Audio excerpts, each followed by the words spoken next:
You're watching Explore Tulsa. Yeah, there's a bass player, a ship of thieves. So I always get confused with that guy. Like sometimes I get like on Instagram, they're like, hey, you should look at this, you know, like here's what's new in your feed. I'm like, well, that's not me. Like I'm not a bass player in Florida. I've built bikes before and cars and stuff, and I get tired of all the kind of macho BS, so when I have more fun with it. I started doing the art cars and decided to build this guy, something small I could take to parades and have fun with. Actually, the real story is I was trying to buy a small toy, like a small version of this. There was an old toy from the 50s, and it was a little tin toy. Pretty cool. So I got online and I found one. I was like, that's pretty neat, I'll bid on it. So I bid up to like a couple $100 thinking like, man, that's a lot of money for a toy. And I sat and I watched the auction and like it went up to like $5,000. I just couldn't believe that somebody would spend that for a toy. So then I thought, man, but like $5,000, like I could build a real one for that and drive it around. So I'm like, yeah, I think I will. So I started building this. Yeah, I guess the bigger piece, which wasn't really a public installation, but it was through a corporation, Hogan. It was a brand new building. It was really cool. It's an amazing build, and they had this kind of atrium area that was just glass, and they wanted to do some artwork in there, and they wanted it to have a daytime presence and a nighttime presence, and at the time I was just getting into LEDs. So they actually contacted me and another artist, R.C. Morrison, and we came together on the project and built the large, basically it looks kind of like a jellyfish or, you know, an iceberg is kind of what it is, but it has LEDs in it that light up and at nighttime. The Brady Owners Association, they actually decided they wanted some artwork. So they contacted the TDA, Tulsa Development Authority, and they put out a call to art.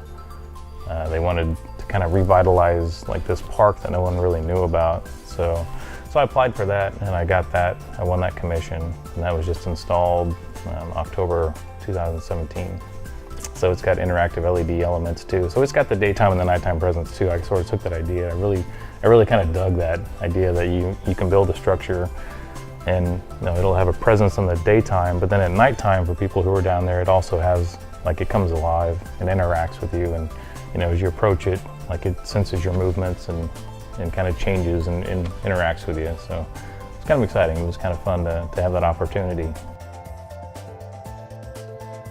Well, the goal is I want to build public art. Like I enjoy doing public art, but I want to be able to manipulate like really thick plate metal. You can't really do public art with material that's this thin.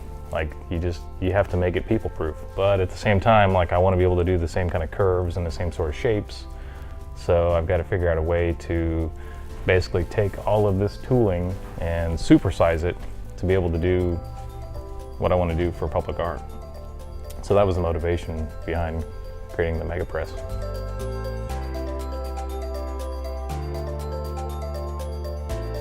I went to Burning Man last year and was completely blown away at the scale and the magnitude of the art that's out there. I mean, it's amazing.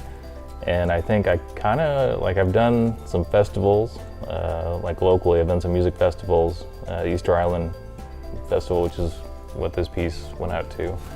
And I just was really inspired. It was so much fun, like it was amazing. Like public art, but you don't have to follow all the rules. Like you can do whatever you want. I mean, these things shoot fire, they've got crazy lights, there's like dance parties that go on all night long, and it's quite an environment, and it's a different, I don't know, like for an artist, like it's a different venue.